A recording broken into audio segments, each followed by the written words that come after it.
Beberapa waktu yang lalu ada berita dari negara India yang menyatakan bahwa kita harus waspada nantinya bisa terjadi pandemi superbug. Apa sih superbug itu? Jadi superbug itu adalah bakteri-bakteri yang dikatakan bisa kebal atau resisten terhadap antibiotik. Ayo kita bahas sedikit. Jadi sebenarnya di lingkungan sekitar kita seperti tanah, air, udara, bahkan di permukaan kulit kita atau di dalam tubuh kita sekalipun itu sebetulnya ada bakteri. Dan sebagian besar bakteri itu sebetulnya tidak berbahaya. Bahkan di dalam tubuh kita, bakteri-bakteri baik itu malah membantu pencernaan dan membantu menjaga daya tahan tubuh manusia.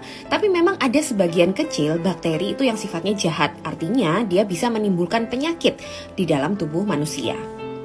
Dari sejarah kita bisa lihat pada tahun 1900-an itu penyebab kematian utama manusia adalah penyakit infeksi. Saat itu manusia hanya melawan infeksi dengan sistem imun alami.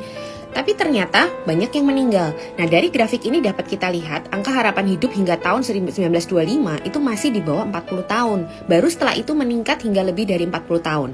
Nah setelah infeksi sudah mulai bisa ditangani, ini salah satunya dengan adanya antibiotik yang ditemukan pada tahun 1929, ini angka harapan hidup manusia itu semakin meningkat. Namun sekarang dengan semakin meluasnya penggunaan antibiotik, malah justru timbul masalah baru, yaitu munculnya bakteri-bakteri yang resisten antibiotik tadi. Nah, saat antibiotik itu digunakan, antibiotik ini akan membunuh semua bakteri yang sensitif terhadap antibiotik, lalu menyisakan ada bakteri yang memang resisten antibiotik sejak awal dia nggak mati, itu yang warna hijau ya. Nah, akhirnya karena bakteri yang kebal atau resisten antibiotik tadi tetap hidup, dia bisa berkembang biak semakin banyak.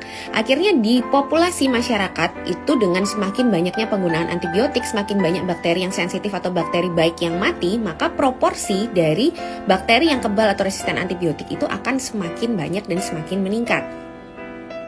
Jadi sebenarnya bakteri yang resisten antibiotik ini sejak awal sudah ada karena memang secara alami bakteri itu akan mengalami mutasi genetik.